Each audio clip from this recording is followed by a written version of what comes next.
Hello बच्चों, कैसे हो आप सब। उम्मीद करते हैं आप सब बहुत बढ़िया होंगे। तो भैया नेक्स्ट लेक्चर आज हम देखने जा रहे हैं एस्टिमेशन ऑफ एलिमेंट्स में।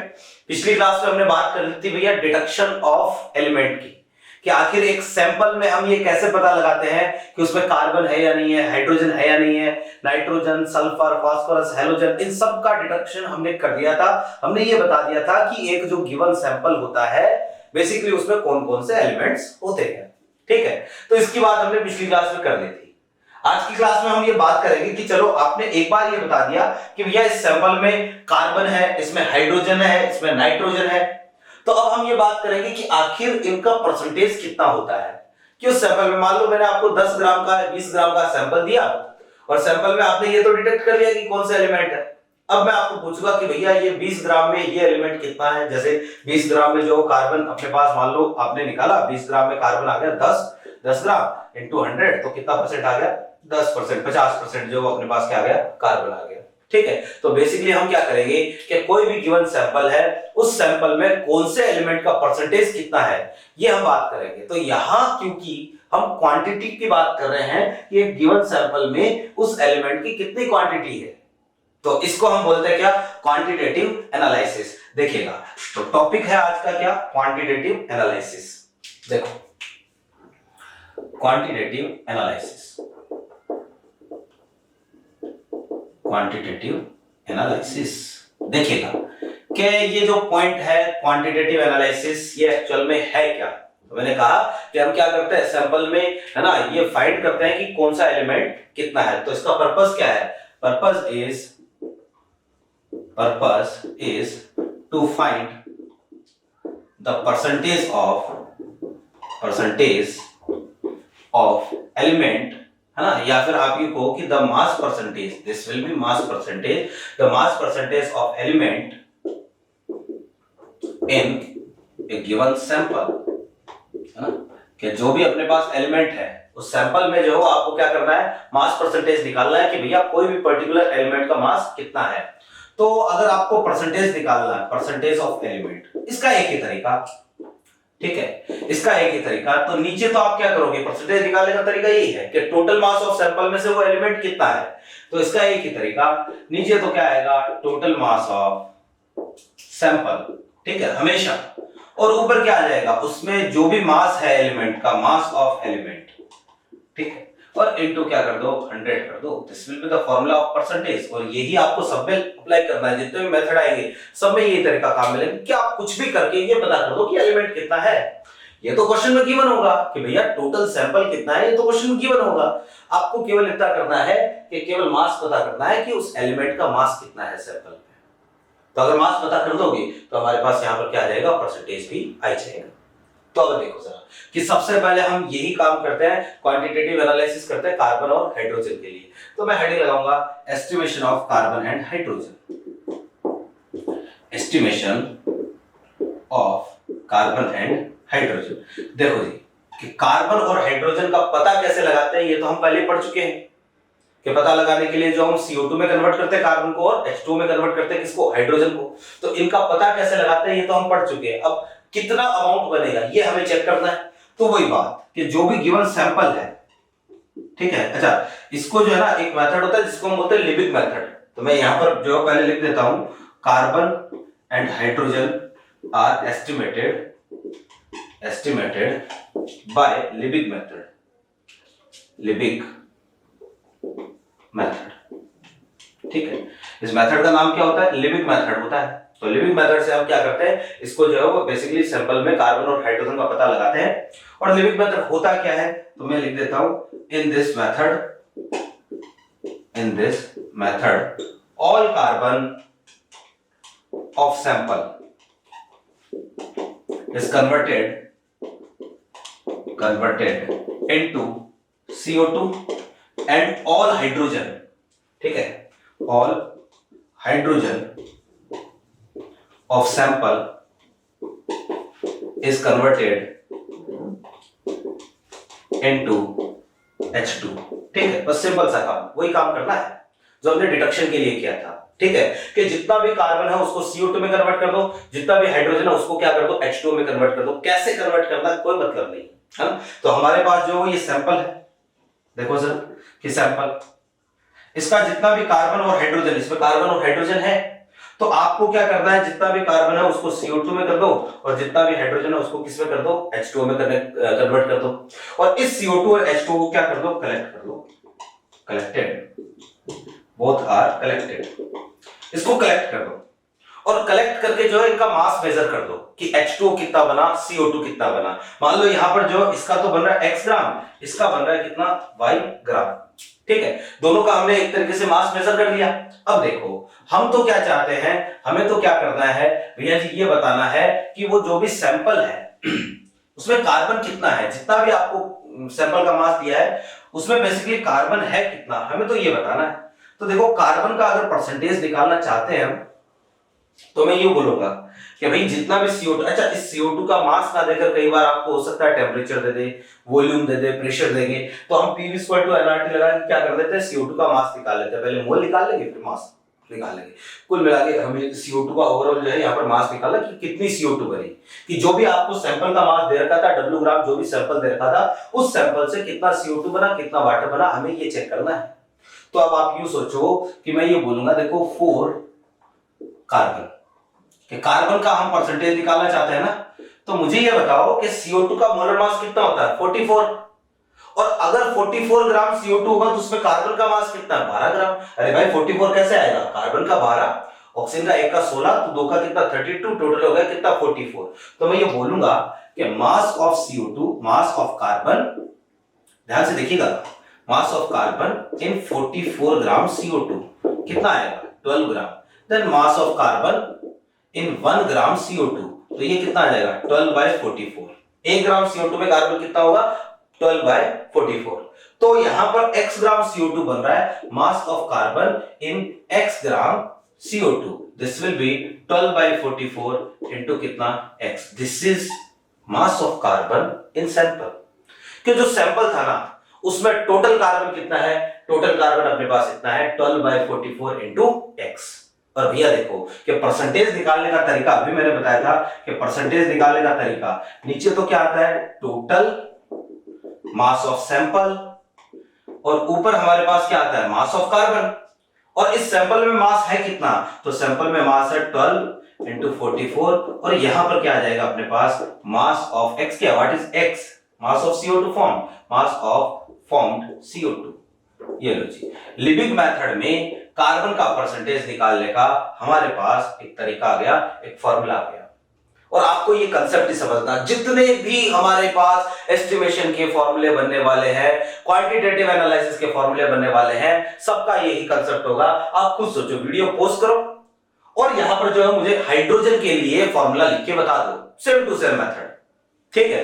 तो देखो जरा क्या करेंगे, वहां पर मैं बोलूंगा for hydrogen, mass of hydrogen in 18 gram of water, 18 ग्राम में कितना होगा, 2 ग्राम, तो 1 ग्राम में कितना होगा 2/18, तो यहां पर जो हमारे पास फॉर्मूला बन जाएगा। तो सेम टू सेम काम आपको किसके लिए करना है, वाटर के लिए करना है। This is the formula for the calculation of percentage of carbon in given organic sample, ठीक है। तो ये है अपने पास। नेक्स्ट हम हाइड्रोजन के लिए भी लिख लेते हैं, सेम टू सेम मेथड मैंने कहा आपको क्या करना है, रिपीट करना है। तो मैं ये बोलूंगा देखो जरा कि फॉर हाइड्रोजन, तो हाइड्रोजन के लिए हम क्या करेंगे, बहुत ही ध्यान से देखिएगा कि भाई मैं ये बोलूंगा कि मास ऑफ, क्योंकि सारा का सारा हाइड्रोजन तो हमने किस में कन्वर्ट कर दिया, वाटर में कन्वर्ट कर दिया, तो mass of hydrogen in 18 gram of water कितना, 2 ग्राम। अरे भाई 18 ग्राम, इसका मोलर मास कितना होता है, 18 होता है तो 18 में से हाइड्रोजन का हिस्सा कितना है, 2 ग्राम। तो mass of water in 18 gram of mass of hydrogen in 18 gram of water is 2 gram, ठीक है। अब देखो कि मैं बोलूंगा mass of hydrogen in 1 gram of water will be then 2/18, then mass of water hydrogen in y gram of water will be कितना, 2/18 into कितना y, ये लो जी, हमारे पास क्या आ गया, हाइड्रोजन का मास आ गया। हमें ये पता चल गया कि भैया पानी कितना है, अगर ये पता चल गया तो हम पता कर लेंगे कि हाइड्रोजन कितना है, कितना 2y/18, ये हाइड्रोजन आया। और वही बात कि अगर परसेंटेज बताना है तो परसेंटेज ऑफ H, ये बताने के लिए नीचे तो क्या आएगा, वही आएगा टोटल, है ना, टोटल मास ऑफ सैंपल, कि जिस सैंपल में हम परसेंटेज निकालना चाहते हैं वो हो गया। और भैया इसमें से हाइड्रोजन कितना है, ये सारा हाइड्रोजन उसी सैंपल से तो आया है, तो इसमें हाइड्रोजन कितना है, ये है 2/18 इनटू यहां आ जाएगा अपने पास mass of H2O found into क्या कर दूं 100 कर दूं, दिस इज आंसर। ठीक है, तो ये हाइड्रोजन का फॉर्मूला आ गया और ये हमारे पास किसका, कार्बन का फॉर्मूला आ गया। मेरे ख्याल से मेरी बात समझ में आ गई होगी आपकी, क्लियर है बात। तो भैया देखो बहुत ही सीधा सा काम है, क्वेश्चन अगर आएगा तो क्वेश्चन में आपको CO2 का मास दे देगा, आपको क्वेश्चन में जो H2O का मास दे देगा। अभी बात करेंगे, क्वेश्चन की बात करेंगे, ठीक है। तो ये होती है भैया लिबिक मेथड। इसमें क्या करते हैं कि जितना भी कार्बन है ऑर्गेनिक सैंपल का या जो भी सैंपल आपको दिया है उसको कन्वर्ट कर दो किसमें, CO2 में। कैसे कन्वर्ट करना है हमें कोई मतलब नहीं है, क्या रिएक्शन करवाए क्या नहीं करवाए कोई मतलब नहीं है, सारे के सारे हाइड्रोजन को कन्वर्ट कर दो किसमें, H2O में। वो CO2 को कलेक्ट करके उसका मास चेक कर लो, वाटर को कलेक्ट करके उसका मास चेक कर लो, उसके रेस्पेक्ट में हम क्या बता देते हैं, कार्बन और हाइड्रोजन बता देते हैं। देखो तो ये तो है कार्बन और हाइड्रोजन। नेक्स्ट आगे बढ़ने से पहले इस पर हम एक क्वेश्चन लेते हैं। क्वेश्चन की लैंग्वेज क्या होगी, जैसी लैंग्वेज मैं यहां पर बताऊंगा ना, सेम टू सेम आपको क्वेश्चन में वैसी ही लैंग्वेज देखने को मिलेगी। देखिएगा जरा,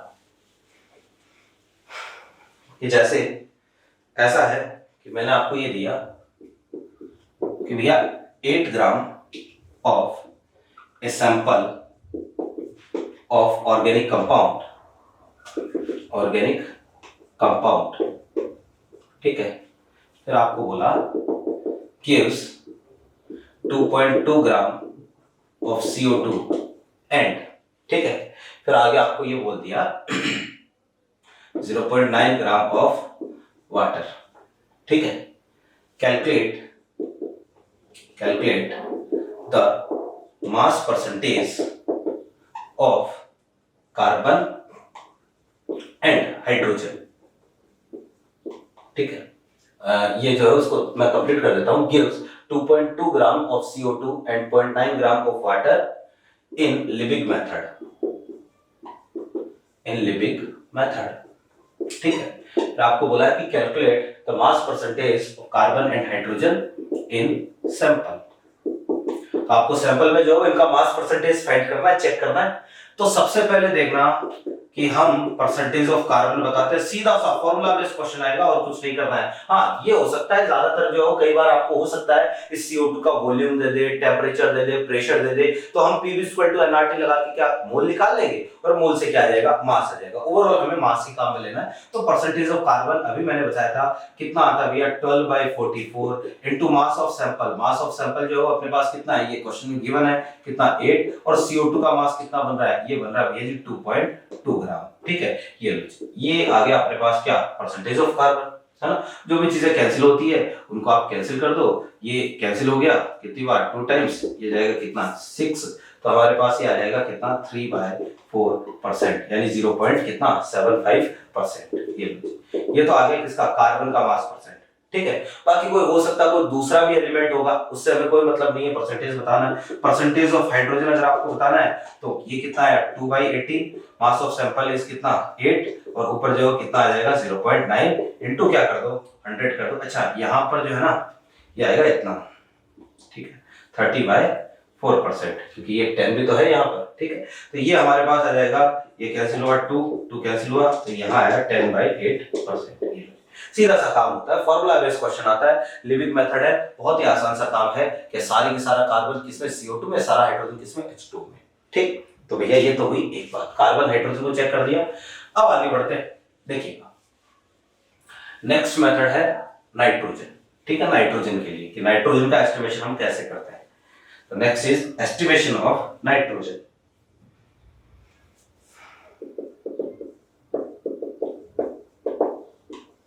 एस्टिमेशन ऑफ नाइट्रोजन,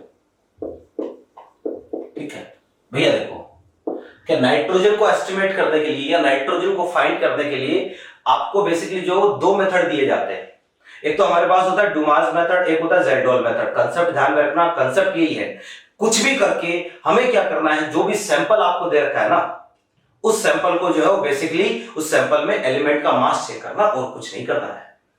तो देखो नाइट्रोजन का एस्टिमेशन हम 2 मेथड से कर सकते हैं, तो मैं लिख देता हूं पहले, एस्टिमेशन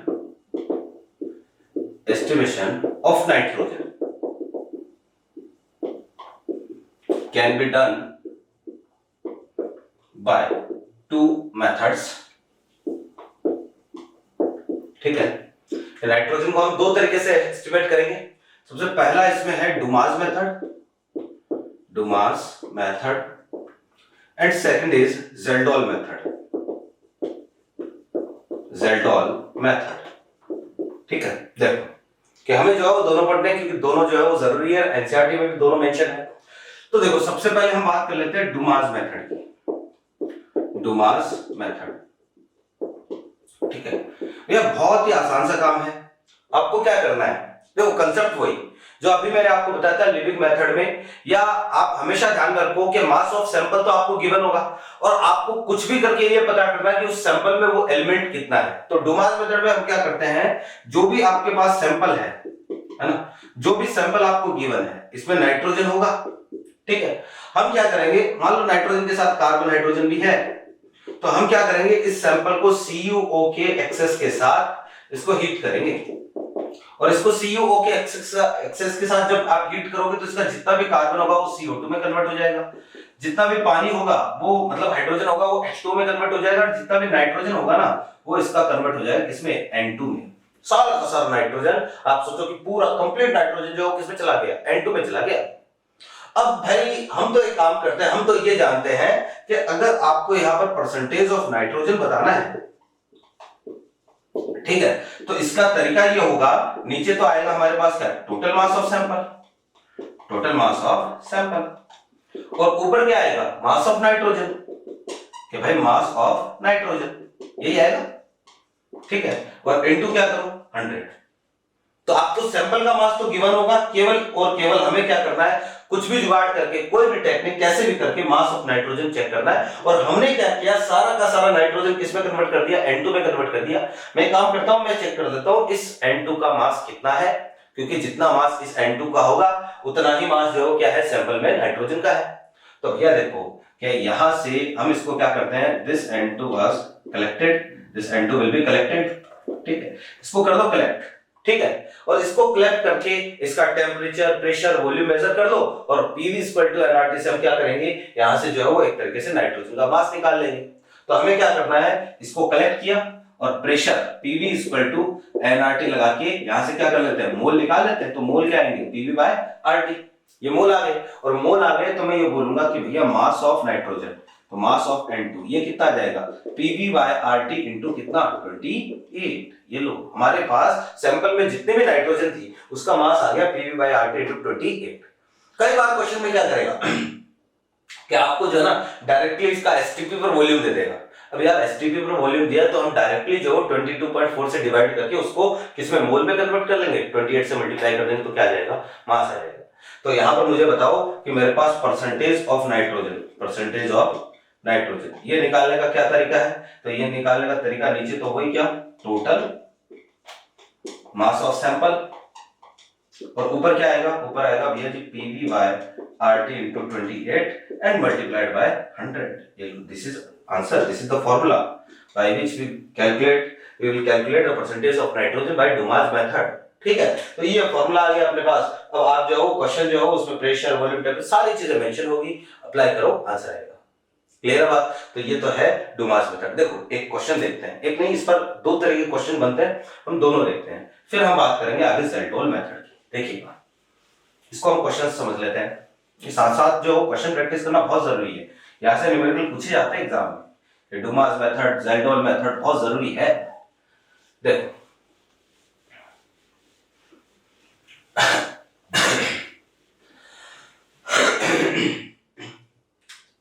क्वेश्चन इज, आपको ये बोला in Dumas method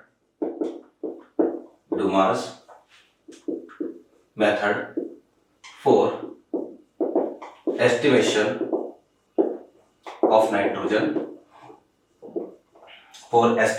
of nitrogen, if 4 liter of nitrogen was obtained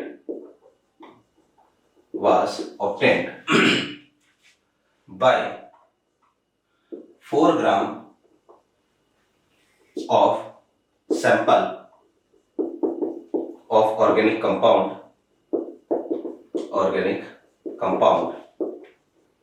at 300 Kelvin temperature and 380 mmHg pressure. ठीक है, कि आपको जो ये दे दिया कि 300 केल्विन टेम्परेचर और 380 mmHg प्रेशर, ये टेम्परेचर प्रेशर की कंडीशन दे दी। Then calculate the percentage of nitrogen in compound, ठीक है, या इन सैंपल। तो आपको जो है ये पूछ लिया कि इस कंपाउंड या सैंपल में नाइट्रोजन का परसेंटेज क्या होगा। ठीक यही लैंग्वेज आपको देखने को मिलेगी। तो पहला तो ये अपने पास क्वेश्चन का पैटर्न है, चलिए इसको सॉल्व करते हैं, सीधा सा काम है। तो हमें ये पता है परसेंटेज ऑफ नाइट्रोजन, ये निकालने का तरीका अभी हमने देखा, PV/RT इंटू 28, नीचे क्या था, टोटल मास ऑफ सैंपल, ठीक है, इंटू कितना 100, ये तरीका था। तो यहां पर एक काम करते हैं, प्रेशर, ध्यान रखना नीचे टोटल मास ऑफ सैंपल तो कितना है 4, ये 100। प्रेशर जो रखेंगे हम, जब भी P=nRT लगाते हैं तो प्रेशर हमेशा आपको किस में लेना है, ATM में। तो प्रेशर जो आपको दे रखा है कितना, 380 डिवाइड बाय कितना करूंगा 760, प्रेशर ATM में। वॉल्यूम कितना मिल रहा है 4 लीटर। R की वैल्यू कितनी 1/12 लीटर एटमॉस्फेयर वाली लेनी है, या तो 0.0821 ले लो या फिर 1/12 ले लो। और टेम्परेचर जो कितना है 300 है इंटू 4, ये लीजिए, इसको सॉल्व करेंगे। ये आया 2 टाइम्स, ये कैंसिल, ये 25, ये 4 टाइम्स, तो ये आएगा कितना 2%। तो जब percentage of nitrogen in compound is 2%, कि उस पूरे कंपाउंड में केवल 2% नाइट्रोजन है। तो ये तो एक क्वेश्चन, बहुत ही सीधा सा काम है, सारी डेटा आपको क्वेश्चन में देगा, केवल परसेंटेज पूछेगा। मेरे ख्याल से बात समझ में आ गई होगी। नेक्स्ट जो है ना, इसी पे एक और क्वेश्चन बनता है, हम वो भी देख लेते हैं। देखो sir,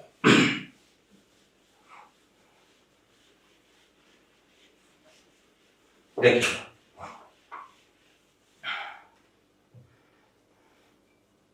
question is, in Dumas method for estimation of nitrogen, 2 gram sample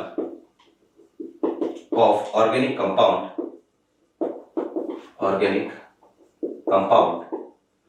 gives, ठीक है, 2 ग्राम जो सैंपल है ना, 2 gram of organic compound gives, ये आपको आगे बोला है कि 5 लीटर नाइट्रोजन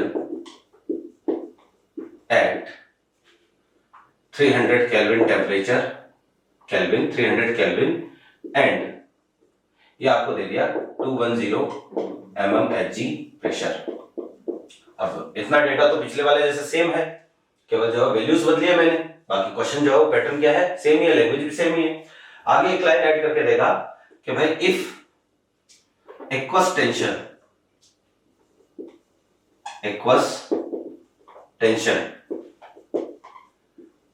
ऑफ वाटर, या इफ एक्वस टेंशन इज, ये आपको दे दिया 20 mmHg, then calculate the percentage of nitrogen in sample. ठीक है, अब देखो सब कुछ सेम है, बस यहां एक डेटा आपको एक्स्ट्रा दिया है, या एक लाइन एक्स्ट्रा बोली है, वो क्या है, एक्वस टेंशन। इसी एक्वस टेंशन को हमें समझना है, तरीका वही, लेकिन आप देखो इसको सॉल्व करो कि परसेंटेज ऑफ नाइट्रोजन बताऊंगा वही क्या, PV/RT इंटू 28, नीचे क्या आएगा, टोटल मास ऑफ सैंपल। अच्छा, अभी जो क्वेश्चन हमने किया था, ठीक है, उसमें शायद जो है वो हम 28 से मल्टीप्लाई करना भूल गए थे। ठीक है, तो जो भी अपने पास वैल्यू आती है, शायद जो है वो 20, कैसा क्वेश्चन था एक बार बता देता हूँ। देखो जरा, डेटा कुछ यूं रहा होगा, टोटल मास ऑफ सैंपल कितना था, 4 था, ये कितना है 380 डिवाइड बाय 760, ऊपर जो है वो ये PV, वॉल्यूम कितना बन रहा था, 2 लीटर बन रहा था क्या, यहाँ पर जो कितना वॉल्यूम दे रखा है मैंने 5 लीटर, तो उसमें जो वॉल्यूम 2 लीटर हो सकता है। और फिर और क्या था डेटा, 1/12, और टेम्परेचर कितना 300 इंटू कितना था 100, ये था क्या, ऐसा था। तो ये आया कितना 2 टाइम्स, ठीक है, और ये जो है वो अपने पास शायद वॉल्यूम 4 लीटर होगा फिर, ठीक है। ये आएगा कितना 25, ये कैंसिल हो गया, ठीक है। और ये आया कितना 2, तो 2% नहीं आएगा, है ना, इंटू 28 भी होगा वहां पर, 28 से मल्टीप्लाई करना भूल गए थे, तो आंसर विल बी 56%, ठीक है। तो उसको सही कर देना, गलती से जो हमने कैलकुलेशन मिस्टेक कर दी है। तो नेक्स्ट देखो यहाँ पर अब वापस इस क्वेश्चन पर आते हैं कि पीवी बाई आरटी इंटू 28। तो यहाँ पर देखो कि मास ऑफ सैंपल जो कितना है, mass of sample is 2 gram, okay. फिर जो है वो यहाँ पर प्रेशर को समझना है, प्रेशर कितना है 210, और आपको एक्वस टेंशन देर का कितना 20 mmHg। भैया इस लाइन का मतलब ये है, पिछले वाले में ये लाइन नहीं दी थी, तो इस लाइन का मतलब ये है, देखो एक्वस टेंशन बेसिकली होता है P total is equal to P_N2 plus PH2। ये मान के चल रहा है कि जो नाइट्रोजन है ना उसमें जरूर वहां पर कुछ वेपर भी है, कि N2 गैस तो ही है, N2 गैस के साथ वहां पर कुछ वाटर वेपर भी है। अब अगर वाटर वेपर होगी तो वहां पर हम ये बोलेंगे कि भैया वेपर का भी कुछ प्रेशर लगेगा, लेकिन भैया हमें तो यहाँ पर मोल केवल किसके चाहिए, N2 के। हम तो ये पता करना चाहते हैं कि N2 के कितने मोल बने, हम तो ये पता करना चाहते हैं कि N2 का मास कितना है। तो आपको क्या करना पड़ेगा, वास्तव में टोटल प्रेशर जो है ना ये आपको दे रखा है कितना 210, और P_N2 तो हमें निकालना है, और ये जो पार्शियल प्रेशर और वाटर वेपर है ना, दिस इज एक्वस टेंशन, ठीक है। ये क्या है, एक्वस टेंशन है। तो यहाँ पर इसको आप क्या करोगे, माइनस करोगे, ये कितना देर का 20, तो P_N2 जो है ये आ गया कितना 190 mmHg, ठीक है। This is pressure of N2। तो यहाँ केवल आपको कितना रखना है 190 रखना है, वॉल्यूम जो है कितना है 5 लीटर, इंटू कितना 28, ठीक है, डिवाइड बाय इसको 760 से आपको क्या करना पड़ेगा, डिवाइड करना पड़ेगा। फिर जो है उसके बाद में नीचे और क्या आएगा 1/12 या आर की वैल्यू, और टेम्परेचर कितना है, टेम्परेचर है 300 केल्विन, और ये इनटू कर दो 100, ठीक है। तो यहाँ पर देखो जरा इसको सॉल्व करते हैं, ये कैंसिल हुआ, ये 4 टाइम्स, ये जो कितनी बार जाएगा 25, और कुछ कैंसिल होता है तो उसको कैंसिल कर दो, ये अगेन 4 टाइम्स, ये कैंसिल हो गया, ठीक है। तो हमारे पास ये कितना आ जाएगा, ये 14, ठीक है। तो ये आ जाएगा कितना 70%, ठीक। तो इस तरीके से जो आपको क्या करना है भैया, क्वेश्चन सॉल्व करने हैं। नाइट्रोजन एस्टिमेशन में डुमास मेथड पर ये 2 तरह के क्वेश्चन बनते हैं, ध्यान रखना। एक्वस टेंशन पर एक बार क्वेश्चन नीट पे पूछा गया है ना, तो बिल्कुल वही सेम क्वेश्चन है, और दोनों तरीके हमने देख ली। नेक्स्ट जो मेथड है अपने पास उस पर बढ़ते हैं। नेक्स्ट इज ज़ेल्डोल मेथड, देखिएगा बिठा रहा है इसको, ज़ेल्डोल मेथड, इसको ध्यान से समझना। ज़ेल्डोल मेथड जो है थोड़ा सा जो है वो क्या है, कॉम्प्लिकेटेड है, हालांकि कॉम्प्लिकेटेड नहीं बोलेंगे, लास्ट में जो है वो इसमें मैं आपको एक फॉर्मूला डेराइव करके बताऊंगा, और वो फॉर्मूला अगर आप लगाओगे तो आपका डायरेक्टली आंसर आ जाएगा। देखिएगा जैसे डुमास मेथड में 2 तरीके की लैंग्वेज क्वेश्चन में मिल सकती है, ठीक ऐसे ही ज़ेल्डोल मेथड में भी 2 तरीके की लैंग्वेज आपको क्वेश्चन मिलेगी। तो यहां पर नेक्स्ट इज ज़ेल्डोल मेथड, ज़ेल्डोल मेथड, ठीक है। देखो जरा कि ये मेथड होता क्या है, क्या इसमें हम क्या करते हैं कि जो भी ऑर्गेनिक कंपाउंड है या organic sample of organic compound, कि जो भी हमारे पास सैंपल है ना ऑर्गेनिक कंपाउंड का, ठीक है, उस सैंपल को, उसमें क्या है, नाइट्रोजन है, कार्बन होगा, मान लो हाइड्रोजन होगा, नाइट्रोजन होगा, ठीक है। तो हमने क्या किया, इसकी सारी नाइट्रोजन जो है ना वो कन्वर्ट कर ली अमोनिया में, सारी nitrogen, all nitrogen of organic compound या organic sample will be converted into ammonia. कैसे कन्वर्ट करना है, क्या रिएक्शन करवानी है, इससे हमें कोई मतलब नहीं है। क्वेश्चन की लैंग्वेज में ऐसा ही था कि all nitrogen of organic compound is converted into ammonia, ठीक है। कैसे करना है हमें कोई मतलब नहीं है, बस अमोनिया में कन्वर्ट कर दी।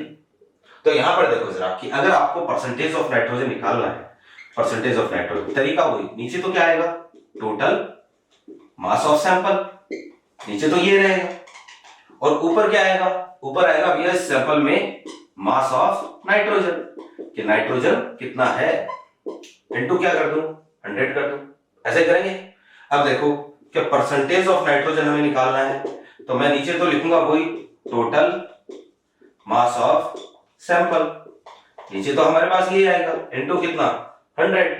अब देखो क्या कुछ भी करके हम अगर ये पता लगा ले कि ये अमोनिया कितना है, मान लो आपको पता चल गया कि इस अमोनिया का x ग्राम बना, अमोनिया कितना बना x ग्राम बना, तो अमोनिया का अगर x ग्राम बनेगा तो मैं बोलूंगा अमोनिया का मोलर मास कितना होता है 17, तो 17 में नाइट्रोजन का हिस्सा कितना है 14, तो मैं बोलूंगा कि 17 ग्राम अमोनिया में नाइट्रोजन कितना है 14, तो मुझे बताओ 1 ग्राम में नाइट्रोजन कितना होगा 14/17, तो x ग्राम में नाइट्रोजन कितना होगा 14/17 इंटू x। ये लो जी, हमें ये पता चल गया कि टोटल जो है ना वो बेसिकली यहाँ पर कितना मास नाइट्रोजन का है, क्योंकि अमोनिया का सारा नाइट्रोजन कहां से है, इस सैंपल से है, और हमें ये पता करना था। तो अगर जो है वो टोटल मास ऑफ सैंपल अपने पास है और आपको कुछ भी करके ये पता चल जाए कि अमोनिया कितना है, तो नाइट्रोजन का मास कितना होगा 14/17 इंटू x। तो देखो जरा फॉर्मूला बन गया, वही जो हम अब तक करते आ रहे हैं, सेम वही काम हमने किया है, 14 डिवाइड बाय 17, और यहाँ पर क्या आ जाएगा मास ऑफ NH3 फॉर्म्ड। देखो जरा क्या ऐसा ही होगा, है ना? क्या मेरी बात समझ में आ रही है? मैं उम्मीद करता हूं ये चीज आपके समझ में आई होगी। अब हमें कुछ भी जुगाड़ करके केवल एक ही काम करना है, और वो क्या है, यहां से मास ऑफ NH3 फाइंड करना। कुछ भी करके आप ये पता कर लो कि भैया NH3 का मास कितना है। अब ये पता करते हैं कि भाई ये हमें कैसे पता चलेगा कि NH3 का मास कितना है। तो हमने क्या किया, ऑर्गेनिक कंपाउंड की सारी नाइट्रोजन को अमोनिया में बदला। अब आपको तो पता ही है कि ये जो अमोनिया होती है ये क्या होती है, बेसिक नेचर की होती है, ये बेस होता है। तो इस अमोनिया की रिएक्शन या इस अमोनिया को हम न्यूट्रलाइज करते हैं एक एसिड से। यहां पर हम क्या करते हैं, इसको एक एसिड के साथ न्यूट्रलाइज करते हैं। यहां पर हमने भरा एसिड, ठीक है, ये कोई स्ट्रॉन्ग एसिड होता है, स्ट्रॉन्ग स्टैंडर्ड सॉल्यूशन, है ना, ऐसा बोलूंगा, standard solution of strong acid, ठीक है, कि standard solution of strong acid. कोई भी, जैसे जनरली जो है हम H2SO4 काम में लेते हैं, आप यहाँ HNO3 या HCl भी काम में ले सकते हो, ठीक है। ये सारे के सारे स्ट्रॉन्ग सॉल्यूशन मतलब स्ट्रॉन्ग एसिड होते हैं। और यहाँ एक वर्ड है स्टैंडर्ड सॉल्यूशन। भैया ध्यान रखना, कहीं पर भी आप देख लो स्टैंडर्ड, तो स्टैंडर्ड का मतलब होता है इसकी नॉर्मलिटी या मोलरिटी और वॉल्यूम आपको पता है। कहने का मतलब इसके लिए कंसंट्रेशन, जो इसकी कंसंट्रेशन है ना, ये क्या है, ये नॉन है। मान लो इसकी कंसंट्रेशन या नॉर्मलिटी है n, और इसका वॉल्यूम जो है ना, वॉल्यूम स्टैंडर्ड का मतलब यही होता है, वॉल्यूम भी क्या है, नॉन है ना, कि इसका वॉल्यूम नॉन है, मान लो VmL हम काम में ले रहे हैं, ठीक है, ये स्टैंडर्ड का मतलब होता है। अब भैया देखो, इस अमोनिया को हम जो है वो इसके साथ क्या करवाते हैं, न्यूट्रलाइज करवाते हैं। तो हमें ये पता है कि भाई जितने ग्राम इक्विवेलेंट अमोनिया के होंगे उतने ही एसिड के काम में आएंगे। तो मैं ये बोलूंगा, देखो जरा, कि gram equivalent of NH3, this will be equal to gram equivalent of H2SO4। Clear है बात? दोनों के ग्राम इक्विवेलेंट क्या हो गए, इक्वल।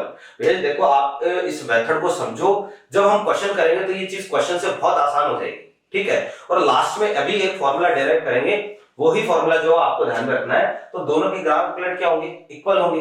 अब अमोनिया जब रिएक्शन करती है H2SO4 के साथ, तो हमें ये रिएक्शन मिलेगी, यहां पर बनेगा क्या, अमोनियम सल्फेट। क्लियर है बात? ये रिएक्शन हो गई। मुझे यहाँ पर अमोनिया का बैलेंस इफेक्ट बताओ कितना होगा, इसका होगा 1, क्योंकि भैया इसका एक जो है ना कितने H+ एक्सेप्ट कर रहा है, तो इसका एक जो, क्योंकि एक ही H+ एक्सेप्ट कर रहा है, इसलिए बैलेंस इफेक्ट कितना 1। H2SO4 का तो कितना होगा, H2SO4 का तो 2 ही होगा, क्योंकि एक मॉलिक्यूल 2 H+ रिलीज कर रहा है। तो अब यहाँ पर देखो, ग्राम इक्विवेलेंट ऑफ H2SO4, और H2SO4 के ग्राम इक्विवेलेंट हमने काम में लिया नॉर्मलिटी इनटू वॉल्यूम, ml में है तो डिवाइड कर दो किससे, 1000 से। ये ग्राम इक्विवेलेंट आ गए H2SO4 के। ये ग्राम इक्विवेलेंट हमें पता थे। यहाँ पर अमोनिया के ग्राम इक्विवेलेंट जो हमने निकाल लिए, क्योंकि दोनों के ग्राम इक्विवेलेंट इक्वल ही होने हैं। अब कई बार हम क्या करते हैं भैया, देखो ये लाइन बहुत ही जरूरी है। कई बार हम क्या करते हैं, हमें थोड़ी ना पता है कि भाई यहाँ से अमोनिया के कितने ग्राम इक्विवेलेंट निकलेंगे। हम तो आइडिया से जो है वो क्या करते हैं, यार एसिड के 10 ग्राम इक्विवेलेंट ले लो, तो अगर 10 के 10 पूरे न्यूट्रल हो गए, इसका मतलब यहाँ अमोनिया के कितने ग्राम इक्विवेलेंट होंगे, 10 होंगे। लेकिन मान लो कई बार हम क्या करते हैं, आइडिया से या अंदाज से थोड़ा ज्यादा ले लिया। मान लो आपने जो है वो यहाँ पर H2SO4 के 12 ग्राम इक्विवेलेंट ले लिए, ठीक है। अब 12 ग्राम इक्विवेलेंट ले लिए, अमोनिया ने कुछ तो क्या कर दिया, न्यूट्रल कर दिया 12 में से, और बाकी जो है वो एसिड यहाँ पर क्या हो गया, बच गया। उस एसिड को न्यूट्रल करने के लिए हम इसमें क्या करते हैं, कई बार बेस भी मिलाते हैं। जो एक्सेस एसिड होता है ना, उसको न्यूट्रल करने के लिए इसमें क्या करते हैं, कोई स्टैंडर्ड बेस मिला देते हैं। अब मान लो बेस आपने 12 ग्राम इक्विवेलेंट H2SO4 के लिए थे, और जो बच गया उसको न्यूट्रल करने के लिए 4 ग्राम इक्विवेलेंट मान लो बेस मिलाना पड़ा, तो मुझे बताओ अमोनिया के कितने ग्राम इक्विवेलेंट रहे होंगे, 8 रहे होंगे, कि टोटल लिए 12 12 में से 8 ने तो अमोनिया ने न्यूट्रल, मतलब 8 को तो अमोनिया ने न्यूट्रल कर दिया, बाकी जो 4 बच गए ना उनको न्यूट्रल करने के लिए आपको एक्स्ट्रा क्या मिलाना पड़ा, बेस मिलाना पड़ा। तो ये चीज ध्यान में रखना, ये अभी क्वेश्चन की लैंग्वेज जो भी बोल रहा हूं ना मैं क्वेश्चन से समझाऊंगा आपको, पहले आप कोशिश करो इसको समझने की। तो हमारे पास यहां से जो एक तरीके से अमोनिया ग्राम इक्विवेलेंट आ गए। अब ग्राम इक्विवेलेंट आ गए तो भैया एक काम करता हूं, ग्राम इक्विवेलेंट निकालने का तरीका होता है मोल इनटू बैलेंस फैक्टर। अमोनिया का बैलेंस फैक्टर कितना, 1, तो मेरे पास मोल आ गए किसके, अमोनिया के, मोल्स ऑफ NH3, ये निकल के आ गए normality into volume divide by 1000, आगे मोल। अब भैया मोल आ गए तो मैं काम करता हूं मास निकाल लेता हूं, मास ऑफ NH3। मुझे बताओ अमोनिया के 1 मोल का मास कितना, 17, तो भैया इसके इतने मोल का मास आ जाएगा कितना, 17 NV divide by 1000, this is mass of ammonia. और मैंने कहा कि हमें कुछ भी करके यही फाइंड करना था कि अमोनिया का मास कितना है, हमें तो यही चीज कैलकुलेट करनी थी, तो हमने कैलकुलेट कर ली। अब देखो कि इस मास को मैं अगर इस फॉर्मूले में पुट करूंगा तो आप बहुत ही ध्यान से देखना, एक बढ़िया सा फॉर्मूला निकल के आएगा कि परसेंटेज ऑफ नाइट्रोजन, ये निकालने का तरीका। नीचे तो क्या है, टोटल मास ऑफ सैंपल, ऊपर क्या आएगा 14/17, और यहां पर देखो हमारे पास अमोनिया का मास आ रहा है कितना, 17 into normality into volume and divide by 1000 and multiplied by 100, ये लो, ठीक है। जो चीजें कैंसिल होती है उनको कैंसिल करो, 17 कैंसिल हुआ, ये 100 कैंसिल हुआ, ये 10 है, ये 1.4 है, सॉरी ये 10 है, ये 14 है, तो कितना हो जाएगा 1.4। तो देखो finally you have to remember this formula, percentage of nitrogen is equal to 1.4 into N into V ml divided by total mass of sample, then this is the formula, ठीक है। ये फॉर्मूला आपको ध्यान में रखना है, किसमें, ज़ेल्डोल मेथड में, ये फॉर्मूला ध्यान में रखना है। 1.4 इंटू नॉर्मलिटी, जो एसिड आप स्टैंडर्ड एसिड काम में ले रहे हो ये है उसकी नॉर्मलिटी, और जो स्टैंडर्ड एसिड काम में ले रहे हो ये है उसका वॉल्यूम।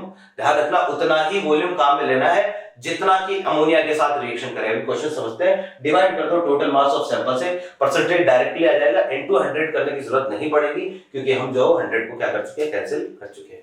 तो मेरे ख्याल से ये चीज मेरी समझ में आ गई होगी आपके। अब देखो इसको जो है मैं मिटा रहा हूं, आप इसको जो प्रॉपर बनाओ कॉपी में, और मैं एक क्वेश्चन ले रहा हूं, ये क्वेश्चन से ही समझ में आएगा। देखो दो तरह की लैंग्वेज बनती है यहाँ पर, दोनों तरह के क्वेश्चन हम देखने वाले हैं, देखिएगा।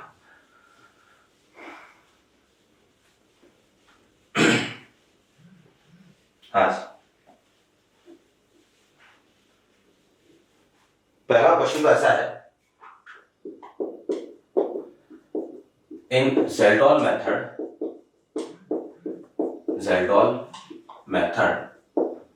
For estimation of nitrogen, in Zendoll method for estimation of nitrogen, all nitrogen, ठीक है, of organic sample या all nitrogen of 4 gram sample of organic compound, sample of organic compound was converted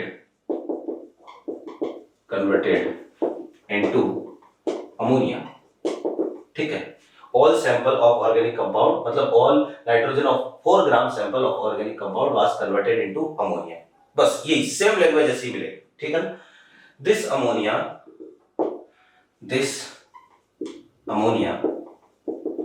required 40 ml of M/10 H2SO4 for complete neutralization. Calculate the percentage of nitrogen in compound, ठीक है। एक तो ये question है, ठीक है। एक और जो है वो क्वेश्चन यहाँ पर बनता है, मैं वो भी साथ साथ लिख देता हूं ताकि जो है वो आप दोनों को कंपेयर कर सको, ठीक है। Same to same language, in Kjeldahl method for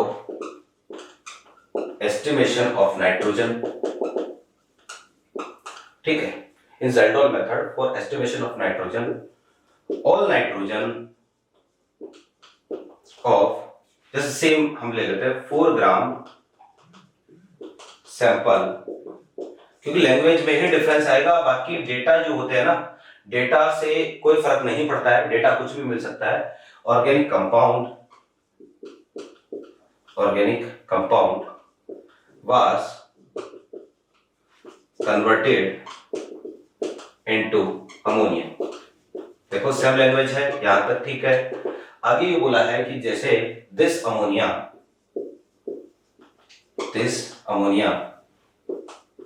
was required 40 ml of, जैसे यहां पर मैंने दे दिया इस बार आपको 40 ml, और इसको जो है वो हम ले लेते हैं M/20 H2SO4 for complete neutralization,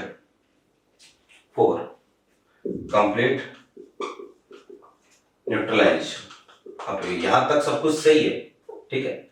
neutralisation यहां तक बिल्कुल पहले वाला ही है ना, सेम लैंग्वेज है, बस डेटा चेंज किया है यहां थोड़ा सा। अब आगे ये बोला है कि and the excess of acid was neutralized by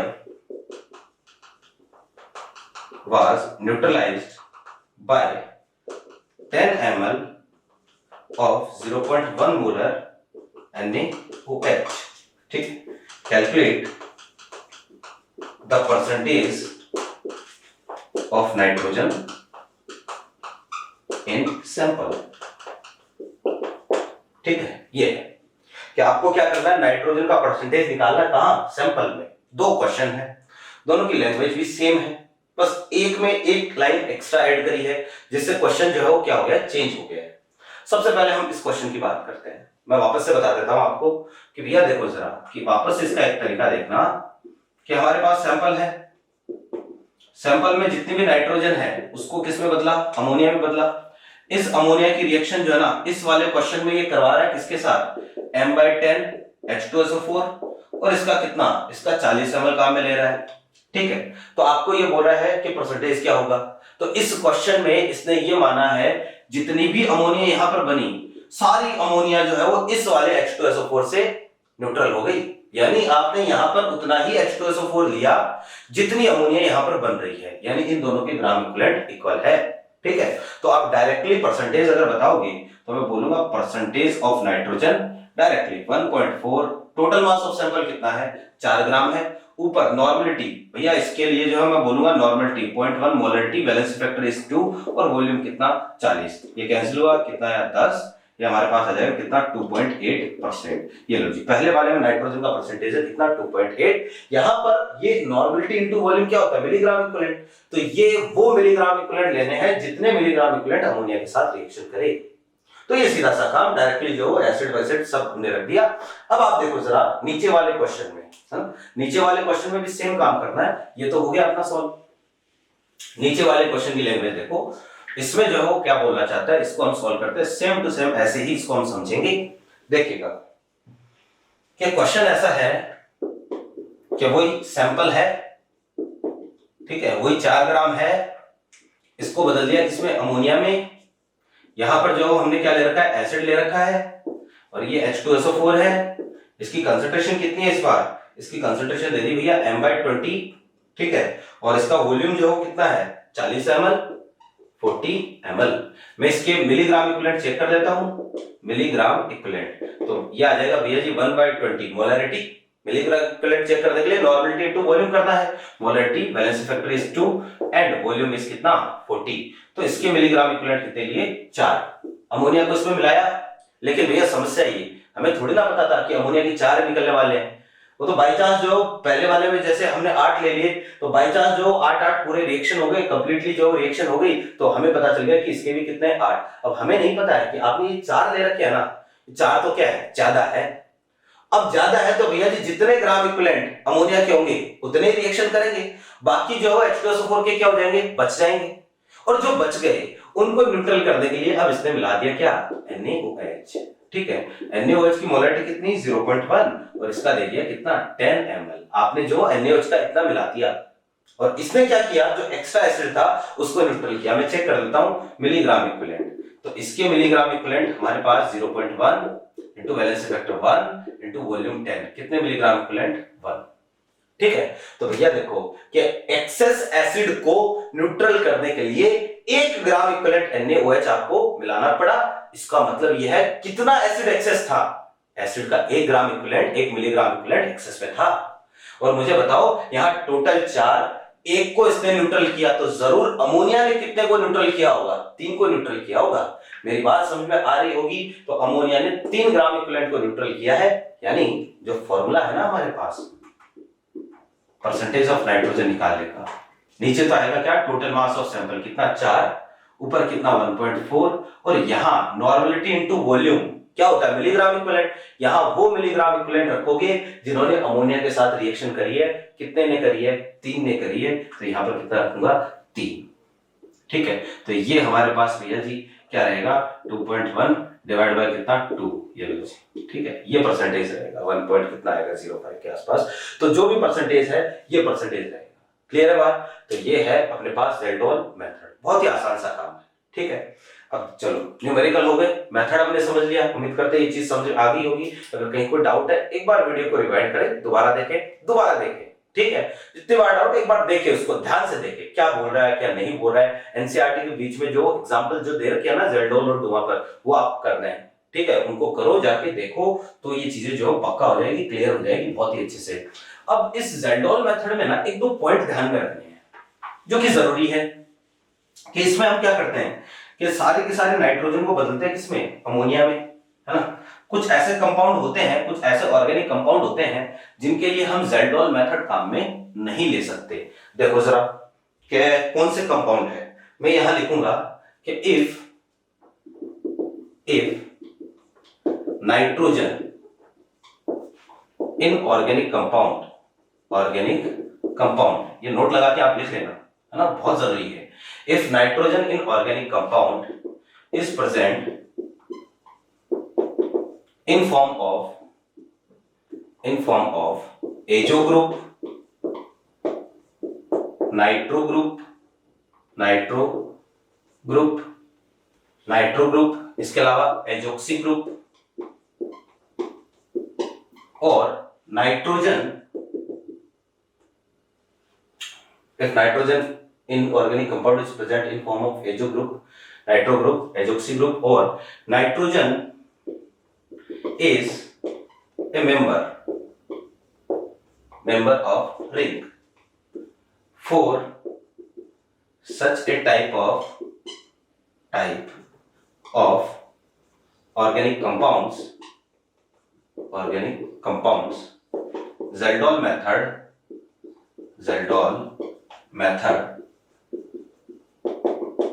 cannot be used to detect या used for estimation of nitrogen। देखो ये लाइन है, और भैया यहां से एक बार नीट में क्वेश्चन भी आया हुआ है ना, कि भाई कुछ ऐसे कंपाउंड होते हैं जिनमें नाइट्रोजन जो है ना ये एजो ग्रुप के फॉर्म में, एजो ग्रुप का मतलब ये ग्रुप हो गया। ठीक है, नाइट्रोजन डबल बॉन्ड नाइट्रोजन, ये azo group, this is azo group. ठीक है, या फिर नाइट्रो ग्रुप, नाइट्रो RNO2 हो सकता है नाइट्रो ग्रुप, या फिर azoxy group R and double bond N और यहां कुछ R वगैरह कुछ इस तरह का ग्रुप, एजोक्सी ग्रुप। ठीक है, या फिर जो नाइट्रोजन जो है वो रिंग का मेंबर हो, यानी नाइट्रोजन रिंग में पार्टिसिपेट कर रहा हो, जिस तरह से this compound is known as pyrrole and this is pyridine. ठीक है, ये सारे कंपाउंड हो गए, this is pyridine, this is pyrrole and this is pyridine. ठीक है, पिरिडीन को हम PY से इंडिकेट करते हैं। तो भैया इन सारे कंपाउंड में हम ज़ेल्डोल मेथड काम में नहीं ले सकते। क्यों? क्योंकि ज़ेल्डोल मेथड में हम क्या करते हैं, जो नाइट्रोजन होती है ना उसको अमोनिया में कन्वर्ट करते हैं। अब इनमें आप कुछ भी कर लो, नाइट्रोजन को आप अमोनिया में कन्वर्ट कर ही नहीं पाओगे। ठीक है, क्योंकि यहाँ पर इसको हिट करोगे तो इसको हिट करोगे तो N2 बाहर हो जाएगी। ठीक है, ऐसे ही सब अलग अलग बिहेवियर शो करेंगे। इनमें जो है वो नाइट्रोजन जो कभी अमोनिया में कन्वर्ट नहीं हो सकती, नाइट्रोजन रिंग का मेंबर हो चाहे नाइट्रोजन NO2 एजो इन सब में प्रेजेंट हो ना, तो इनके लिए ज़ेडोल मेथड काम में नहीं ले सकते। इनके लिए काम में ले सकते हैं, तो भैया मैं ये बोलूंगा ज़ेडोल method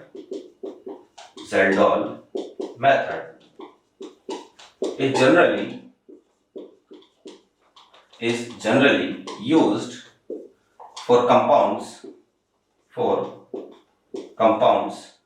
in which nitrogen is directly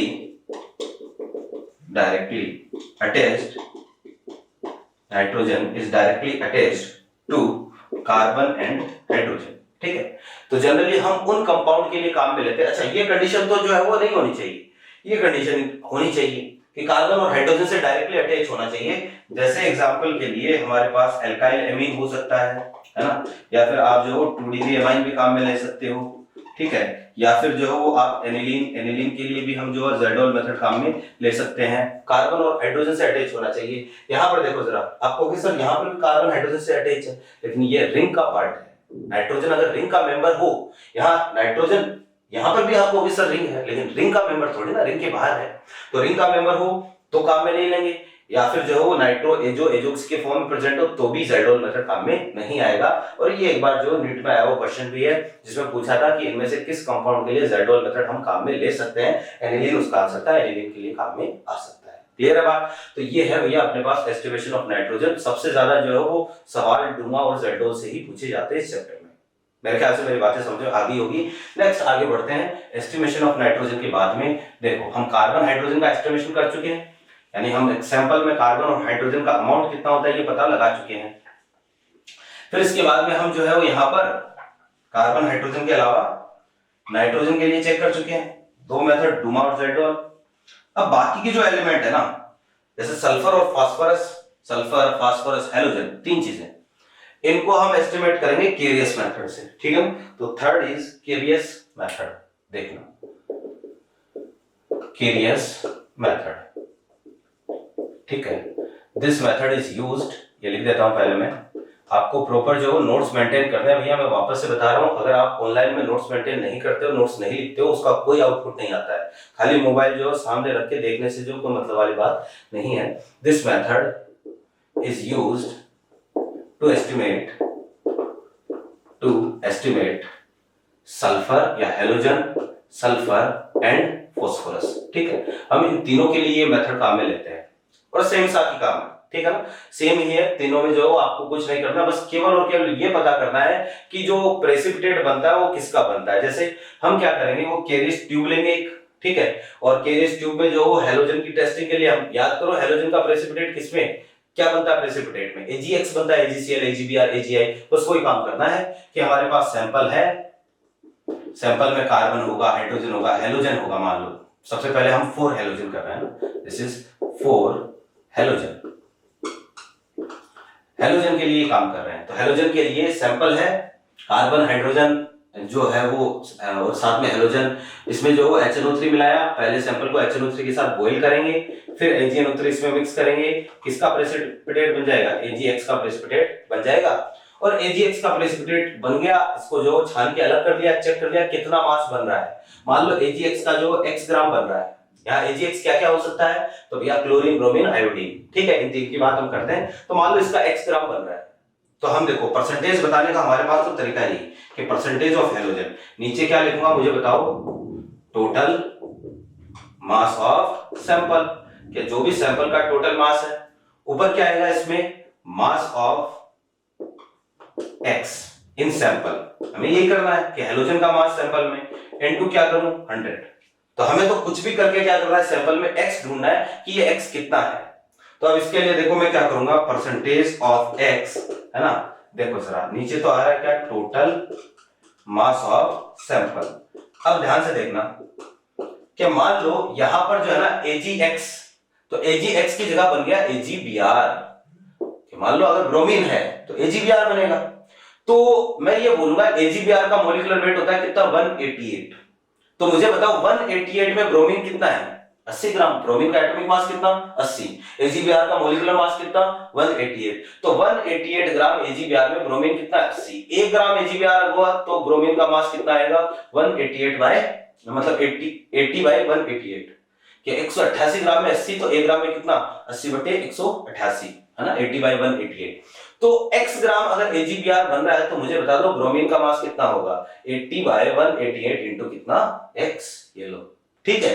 तो मुझे पता चल गया सैंपल में जो ब्रोमीन का मास कितना है। तो मैं क्या बोलूंगा? वही total mass of sample. Formula क्या बनेगा? यहां पर कितना आएगा? 80, यहां पर कितना आएगा? 188, और यहां पर क्या आ जाएगा? Mass of AgBr formed. भैया ऐसा ही होगा ना? ये तो फॉर्मूला बनाना। अब देख लो कि मुझे बता दो कि AgBr की जगह क्या है? Agx। तो अगर AgBr की जगह Agx है तो यहां पर मैं 188 की जगह तो क्या लिख दूं? ये आ जाएगा भैया मॉलिक्यूलर वेट ऑफ Agx, कि जो भी है कि मान लो अगर AgCl है ना, तो यहां पर मॉलिक्यूलर वेट कितना आ जाएगा? 143.5 आ जाएगा। अगर AgBr है तो AgBr में जो मॉलिक्यूलर वेट कितना? 188। अगर AgI है तो हो जाएगा कितना? 127 और प्लस साथ में कितना? 108। ये हमारे पास जो AgI का मोलर मास हो जाएगा। और ऊपर ये क्या है? ये है भैया एटॉमिक मास, एटॉमिक वेट, ठीक है, ऑफ x।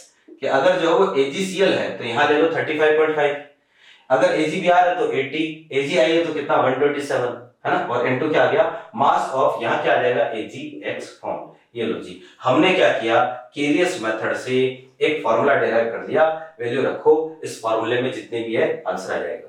मेरे ख्याल से मेरी बात समझ में आ गई होगी। ये होता है क्या? Carious method. This is used for halogen. Clear है बात? अब चलो भाई, ये तो ठीक है, हैलोजन का तो हो गया।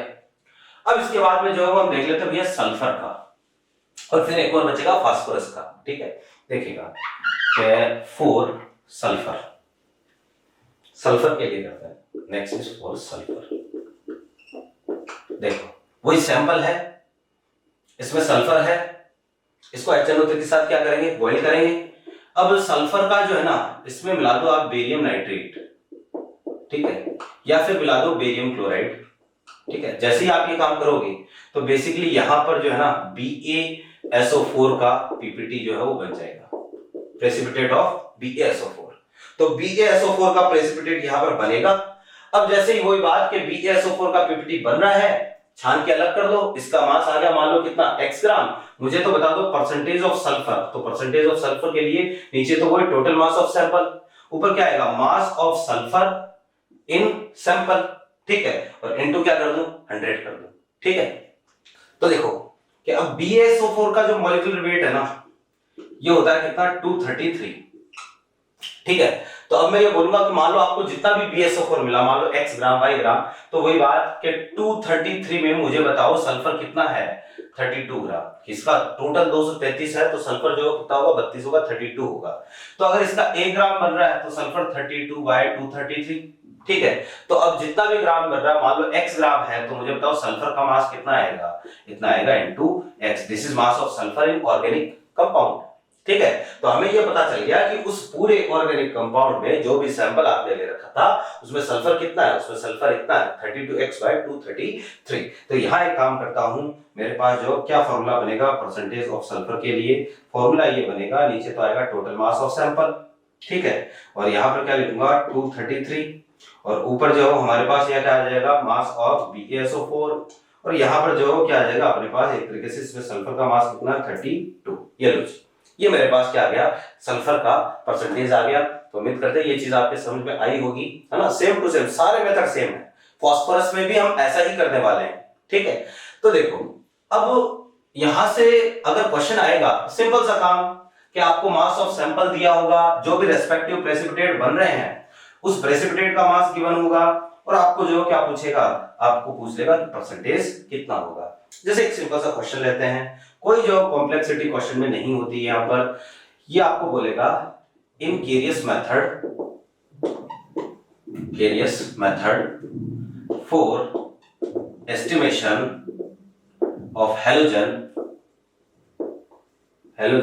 7.1 gram of sample of organic compound,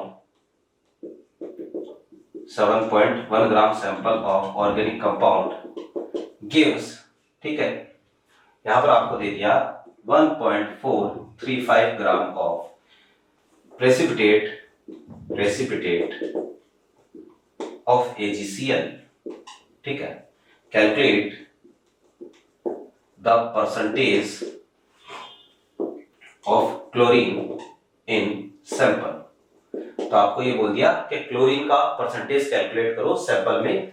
तो सीधा सा काम, अभी मैंने आपको कहा था कि परसेंटेज ऑफ हेलोजन निकालने का तरीका ये होता है, नीचे तो क्या आता है टोटल मास ऑफ सैंपल, हमेशा ये नीचे ही रहेगा, और क्वेश्चन में आपको हमेशा ये चीज गिवन होगी N2 100, ठीक है। और यहां पर क्या आएगा अपने पास, नीचे क्या था मॉलिक्यूलर वेट ऑफ AgX, तो यहाँ AgX क्या है, AgCl है, और इसका मोलर मास होता है कितना 143.5। ऊपर क्या था atomic weight of halogen, halogen कितना है 35.5 इनटू यहाँ पर क्या आएगा मास ऑफ AgCl, ये जितना भी AgCl यहाँ पर बन रहा है उसका मास। तो इसको सॉल्व करते हैं, 35.5 मास ऑफ AgCl बन रहा है कितना 143 या 1.435 या 143.5 इनटू जो total mass of sample is 7.1 into कितना 100। ये सारी चीजें कैंसिल होगी, ये कैंसिल होगा कितनी बार 5 टाइम्स, तो आंसर इज 5%, यानी कि पूरे सैंपल में केवल 5% जो क्लोरीन है, बाकी कोई दूसरे अदर सब्सटेंस भी हो सकते हैं, अदर एलिमेंट भी होंगे, ठीक है। तो ये तो हो गया अपने पास किसके लिए, सल्फर के लिए कर दिया, हैलोजन के लिए कर दिया। एक और देखते हैं फास्फोरस के लिए। देखिएगा क्या फास्फोरस का जो प्रेसिपिटेट है, आपको कुछ नहीं करना, जो भी रेस्पेक्टिव प्रेसिपिटेट है बस उसका मास चेक करना होता है। तो फास्फोरस के लिए हम क्या करते हैं, याद करो कि नेक्स्ट इज 4 फास्फोरस, ठीक है। देखो क्या फास्फोरस के लिए हम क्या करते हैं, जो भी सैंपल है, ठीक है, इस सैंपल में फास्फोरस है, पहले इसको हमने क्या किया था Na2O2 पेरोक्साइड है, इसके साथ हीट किया था, इसके साथ हीट किया तो क्या बना Na3PO4 बना। अब Na3PO4 को हमने HNO3 के साथ हीट किया था तो क्या बना था H3PO4 बना था। याद करो सल्फर फास्फोरस का जो एस्टिमेशन किया था वो हमने ऐसे ही किया था। फिर जो HNO3 बना है या H3PO4 बना है, इसमें हमने एक सब्सटेंस ऐड किया था, वो क्या था अमोनियम मोलिब्डेट, ठीक है, MOO4। तो अमोनियम मोलिब्डेट जब हमने ऐड किया तो एक कंपाउंड बना था हमारे पास अमोनियम फॉस्फोमोलिब्डेट 12MOO3। दिस अमोनियम फॉस्फोमोलिब्डेट,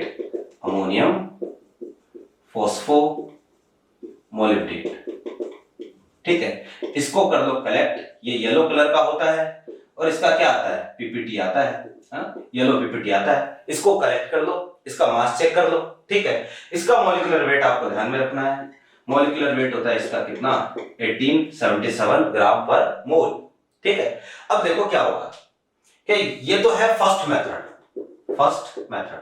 क्या फास्फोरस को हम दो तरीके से एस्टिमेट कर सकते हैं, दोनों में जो तरीका यही है कि अमोनियम मोलिब्डेट को बनाना है, या तो जो है क्वेश्चन में आपको अमोनियम मोलिब्डेट के बारे में जानकारी मिलेगी कि यार x gram of ammonium molybdate जो है वो मिला। अब फॉर्मूला आप बनाओ, लिखो, मुझे बताओ कि 1877 ग्राम अगर अमोनियम मोलिब्डेट है या अमोनियम फॉस्फोमोलिब्डेट है तो यहां पर जो फास्फोरस कितना होगा 31, ठीक है। तो मुझे बताओ परसेंटेज क्या रहेगा, परसेंटेज ऑफ फास्फोरस, ये कैसे निकालूंगा, ऊपर तो आएगा कितना 31, नीचे कितना 1877, यहां क्या आएगा टोटल मास ऑफ सैंपल, और यहां पर जो है वो हम बोलेंगे इनटू क्या 100, और यहां आ गया क्या total mass of this compound ammonium phosphomolybdate, ठीक है। ये आ गया भैया हमारे पास एक तरीके से परसेंटेज का फॉर्मूला। ये तो आ गया फर्स्ट मेथड, ठीक है। तो क्वेश्चन में आपको जो है ना इसका मास मिलेगा और आपको बोलेगा कि भैया परसेंटेज कितना होगा, और अगर ये आ गया तो बाकी तो ये तो क्वेश्चन में मिलता ही है ना। तो एक तो ये तरीका फास्फोरस को एस्टिमेट करने का। सेकंड मेथड ये है, देखो कि भाई ये जो अमोनियम फॉस्फोमोलिब्डेट मिला है NH4 थ्राइस PO4 और 12MOO3, ठीक, इसमें हमें मिलाना होता है भैया मैग्नीशियम मिक्सचर, ठीक। और ये जो मैग्नीशियम मिक्सचर है ये बेसिकली होता है MgSO4 plus NH4Cl plus NH3। इस मिक्सचर को हम बोलते हैं भैया मैग्नीशियम मिक्सचर। ध्यान से कंपोजिशन भी पूछ सकता है मैग्नीशियम मिक्सचर का, एनसीईआरटी में इसके बारे में जिक्र है। तो मैग्नीशियम मिक्सचर जो है ना, ये इसको बदल देता है भैया मैग्नीशियम अमोनियम मॉलिब्डेट में या मैग्नीशियम अमोनियम फॉस्फेट में। ठीक है, तो ये हमें मिला मैग्नीशियम अमोनियम फॉस्फेट। इसको हीट करो तो हमें मिलेगा Mg2P2O7। और ये जो कंपाउंड होता है इसको हीट करोगे तो ये पाउडर फॉर्म में होता है, और ये पाउडर को क्या कर दो, अलग कर दो, इसका मास मेजर कर लो। इसका मॉलिक्यूलर वेट जो है ये हमारे पास होता है भैया 222, ठीक है 222। तो वही बात अगेन, या तो क्वेश्चन में इसके बारे में जानकारी मिलेगी या क्वेश्चन में इसके बारे में जानकारी मिलेगी। यहां पर मैं क्या बोलूंगा कि भाई 222 ग्राम में 220 ग्राम में फास्फोरस का कितना होगा, इस बार 62।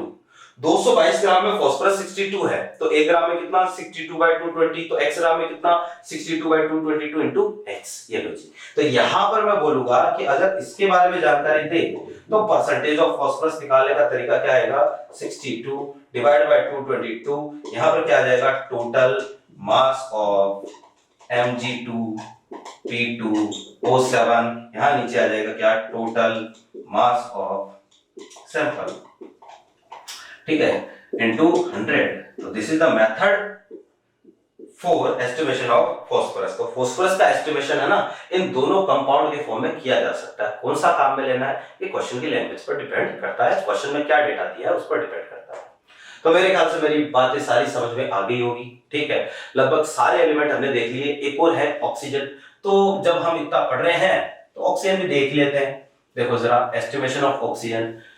ऑक्सीजन का एस्टिमेशन जो है ना, वैसे करने की जरूरत नहीं होती कि जो भी ऑर्गेनिक सैंपल दे रखा उसमें बाकी सारे एलिमेंट का एस्टिमेशन कर दिया। अब बाकी सारे एलिमेंट के एस्टिमेशन के बाद में 100 में से माइनस कर दो, तो जो 100 में से माइनस कर दोगे वही क्या है, वही ऑक्सीजन है, ठीक है। या तो ऐसे कर दो कि भैया बाकी सारे एलिमेंट का परसेंटेज हमें कार्बन 20% आ गया, हाइड्रोजन 40% आ गया, नाइट्रोजन 10% आ गया, और बाकी जो बच गया वो क्या हो गया, ऑक्सीजन हो गया। तो ऑक्सीजन का एस्टिमेशन या तो ऐसे कर लो, या फिर हम जो है वो वैसे केमिकल मेथड से भी इसको एस्टिमेट कर सकते हैं। देखो क्या करेंगे, एस्टिमेशन ऑफ ऑक्सीजन बहुत ही सीधा सा काम है, एस्टिमेशन ऑफ ऑक्सीजन, ठीक है।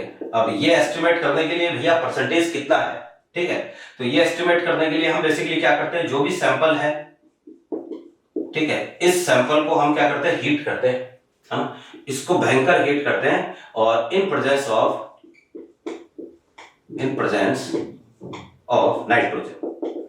नाइट्रोजन की प्रेजेंस में इसको हीट करते हैं। और भैया इसकी जितने भी सैंपल में जितनी भी ऑक्सीजन होगी ये सारी की सारी कन्वर्ट हो जाएगी किसमें, O2 में, ठीक है। तो all oxygen of sample will be converted into O2। अब ये जो अपने पास गैस का मिक्सचर मिला है यहाँ, O2 और भी कई चीजें होगी, है ना, इस गैसियस मिक्सचर को, है ना, O2 प्लस अदर गैसेस, ठीक है। ये जो मिक्सचर है, this mixture will be passed through carbon, ठीक है, या चारकोल या कोक, ठीक है। इसको जो है वो हम कार्बन पर से पास करवाएंगे, तो भैया जितनी भी O2 है ना ये कन्वर्ट हो जाएगी किसमें, CO में, कार्बन मोनोऑक्साइड में। सारी O2 जो कार्बन मोनोऑक्साइड में कन्वर्ट हो गई, ठीक है। अब इसके बाद में क्या होगा कि सारी O2 जो है हमने CO में कन्वर्ट कर दी। अब बेसिकली जो आपको क्या करवाना है, इस CO2 को हम जो है I2O5 पर पास करवाएंगे। तो इस CO को, कार्बन मोनोऑक्साइड को आप I2O5 पर पास करवाओगे तो सारी की सारी जो भी ऑक्सीजन होगी ना सैंपल में वो कन्वर्ट हो जाएगी किसमें, CO2 में, ठीक है। अब आपको केवल इतना ही ध्यान में रखना है। और इस CO2 में जितना भी ऑक्सीजन आया है हम ये मान के चलेंगे कि इसका सारा ऑक्सीजन जो कहां से आया है, सारा ऑक्सीजन जो इस सैंपल से आया होगा। तो इसका मास जो है CO2 का मास, ये आपको क्या होगा, गिवन होगा। CO2 का मास आपको क्या मिलेगा, दिया हुआ होगा, ठीक है। अब देखो कि CO2 का मास आपको दिया है, तो अब हम क्या करेंगे, एक तरीके से हम ये चेक करेंगे कि इस CO2 के मास के बेसिस पर इसमें ऑक्सीजन कितना है, देखेगा। तो ये देखो इसी CO2 के मास से हम ये मेजर करते हैं कि सैंपल में कितना ऑक्सीजन होगा। अब ये चीज चेक करने के लिए सबसे पहले यहाँ पर हमें बैलेंस रिएक्शन लिखनी पड़ेगी, और एक्चुअल में यहाँ पर ऑक्सीजन की प्रोसेसिंग को समझना पड़ेगा। देखिएगा जरा, बहुत ही आसान सा काम है कि हमने क्या किया, यहाँ पर जो ऑक्सीजन निकली उसको कोक से पास करवाया, तो होगा ये कि कार्बन प्लस जो O2 है ये मिलकर पहले कन्वर्ट होंगे किसमें, कार्बन मोनोऑक्साइड में। पहले इसकी रिएक्शन लिख देता हूं, यहाँ पर जो है इस रिएक्शन को हम बैलेंस कर लेते हैं, ठीक है। अब भैया यहाँ पर सारी की सारी ऑक्सीजन किस पे कन्वर्ट होगी, कार्बन मोनोऑक्साइड में। कि कार्बन मोनोऑक्साइड की जो ऑक्सीजन है वो कहां से आई होगी, वो सारी ऑक्सीजन इस सैंपल से आई होगी, ठीक है। अब इस कार्बन मोनोऑक्साइड को हम जो है वो I2O5 के ऊपर से पास करवाते हैं। तो यहां पर जब I2O5 के ऊपर से, मतलब यहां जितनी भी कार्बन मोनोऑक्साइड मिली उसको पूरी को I2O5 के ऊपर से पास करवाया, तो बेसिकली ये कन्वर्ट हो जाता है I2 और साथ में CO2, रिएक्शन को बैलेंस करते हैं, ये रिएक्शन हो गई बैलेंस। क्लियर है बात? ठीक है, तो भैया देखो ये रिएक्शन हो गई। अब आप ये समझो कि मैं ये कहता हूं कि मान लो सैंपल से आपको O2 के x मोल मिले, कितने मोल मिले? x। तो मैं ये कहता हूं कि मान लो if sample gives x moles of O2, sample से आपको जो कितने मोल मिले? x। तो अगर देखो मुझे परसेंटेज बताना है कि परसेंटेज ऑफ ऑक्सीजन, तो तरीका तो हमारे पास वही रहेगा, नीचे क्या रहेगा? टोटल मास ऑफ सैंपल, है ना, और ऊपर क्या आ जाएगा? Mass of oxygen, mass of oxygen, और इनटू क्या कर दूं? 100 कर दूं, ऐसा ही होगा। तो अब देखो कि मान लो सैंपल से आपको x मोल मिले, किसके? O2 के। ठीक है, अगर O2 के x मोल है तो यहां पर मेरे पास इसके मोल कितने हैं? x। ठीक, फिर आप सोचो कि इसके एक मोल से CO के कितने मोल बने? 2। तो इसके x मोल से formed mole of CO, formed moles of CO, this will be कितना? 2x। क्लियर है? CO के कितने? 2x मोल मिले। ये सारे के सारे CO हमने इस रिएक्शन में काम में ले ली, यानी कि इसके मोल कितने आ गए अपने पास? इसके मोल आ गए कितने? 2x। क्लियर है बात? समझ गए? अब इस CO को हमने CO2 में कन्वर्ट कर दिया, तो आप देखो कि इसके 5 मोल से इसके कितने मोल मिल रहे हैं? 5 मोल मिल रहे हैं, तो इसके 2x मोल से इसके कितने मोल बनेंगे? 2x मिलेंगे, यानी कि formed mole of CO2, formed moles of CO2, ये कितने हो गए? 2x। क्लियर है बात? अब देखो जरा वापस से समझ लो एक बार कि अगर मान लो सैंपल से x मोल O2 बने, हमें ये तो निकालना है x कितना है, x कितना है, ये तो निकालना है। x मोल O2 बनी, अगर x मोल O2 है तो इसको CO में कन्वर्ट किया तो CO के मोल कितने? 2x। इस सारी CO को हमने इस सेकंड रिएक्शन में काम में ले लिया, तो इसके 2x है, तो CO2 के भी बनने वाले मोल कितने हैं? 2x है। अब मैं उल्टा करूंगा, हम क्या करेंगे? इस CO2 को मेजर कर लेंगे कि CO2 के मोल कितने बन रहे हैं, हम ये मेजर कर लेंगे। और CO2 के मोल, मैं ये बोलूं यार जितने मोल CO2 के बन रहे हैं, O2 के जो मोल है ना ये CO2 से क्या है? हाफ है, आधे हैं। कि CO2 के अगर 2x मोल है तो O2 के मोल कितने हैं? x है। CO2 के अगर 50 मोल बन रहे हैं मान लो अपने पास इस रिएक्शन में, तो जरूर सैंपल से कितना मोल O2 आया होगा? 25 मोल O2 आया होगा। क्लियर है बात? तो यहां पर मैं बोलूंगा देखो कि 2x if 2x moles of CO2 is formed, then moles of O2 will be कितना? x। ठीक है, अगर जो CO2 के 2x मोल है तो O2 के मोल कितने होंगे? x होंगे। इसके 2 मोल का मतलब हमारे पास, या फिर मैं ऐसा बोल सकता हूं कि इसके 2 मोल होंगे। if 2 moles of CO2 then moles of O2 will be कितना? 1। ठीक है कि भाई इसके 2x मोल है तो उसके कितने हैं? x। तो इसका अगर 2 मोल होंगे तो उसके मोल कितने होंगे? उसके मोल एक ही होंगे। तो मैं ऐसा बोलूंगा इसके 2 मोल का मास कितना है? 88 ग्राम। ठीक है, इसके 2 मोल का मास कितना? 88 ग्राम। तो अगर CO2 का 88 ग्राम बनेगा तो मुझे बता दो O2 का कितना बनेगा? O2 का बनेगा कितना? 32 ग्राम। ये लो खत्म बात। क्या हमें ये पता चल गया कि CO2 का, आपको तो CO2 का मास मेजर करना है, कुछ भी कर लो CO2 का, इस CO2 को कलेक्ट कर लो, इसका मास मेजर कर लो। CO2 का अगर 88 बनेगा तो हम बोलेंगे ऑक्सीजन का कितना बनेगा? 32 बनेगा। यानी कि अगर CO2 का मास 88 बन रहा है तो यानी सैंपल में O2 का अमाउंट कितना है? 32 है। अब चेक कर लो, तो मैं क्या बोलूंगा? परसेंटेज का फॉर्मूला क्या जाएगा? यहां लिख रहा हूं देखो जरा कि परसेंटेज ऑफ ऑक्सीजन, कि हमने यहां पर ऑक्सीजन का जो मास है ना वो CO2 के टर्म में जो कैलकुलेट किया है, तो नीचे तो वही आएगा क्या? टोटल मास ऑफ सैंपल, और ऊपर जो यहां पर क्या आएगा? 32, यहां कितना आएगा? 88, और यहां पर क्या आ जाएगा? Mass of CO2 formed, mass of CO2 formed, और क्या आ गया? इनटू 100। ये लो, this is the formula for estimation of oxygen. हालांकि इतना कुछ करने की जरूरत होती नहीं है, वापस देख लो एक बार कि भैया हमें ये पता है कि जितने मोल O2 के होंगे CO2 के मोल उससे डबल होंगे, जितना जो है वो CO2 के मोल होंगे हम बोलेंगे O2 के मोल उससे आधे, एक ही बात है। तो यहाँ पर जो इसके 2x मोल अगर CO2 के बन रहे हैं तो O2 के मोल कितने? x। तो यानी कि इसके 2 मोल अगर होंगे, CO2 के 2 मोल होंगे तो O2 का 1 मोल ही होगा। 2 मोल CO2 का मतलब मास कितना 88 ग्राम। आपके पास CO2 का मान लो आपने रिएक्शन करवाई और CO2 बना टोटल कितना 88। तो वास्तव में ऑर्गेनिक कंपाउंड में इस सैंपल में ऑक्सीजन का मास कितना 32। तो अगर CO2 का मास 88 है तो ऑक्सीजन होगा 32। CO2 का मास अगर 1 ग्राम है तो ऑक्सीजन का मास होगा कितना 32/88। तो अगर CO2 का मास x ग्राम है तो हमारे पास ऑक्सीजन होगा कितना 32/88 into mass of CO2 form.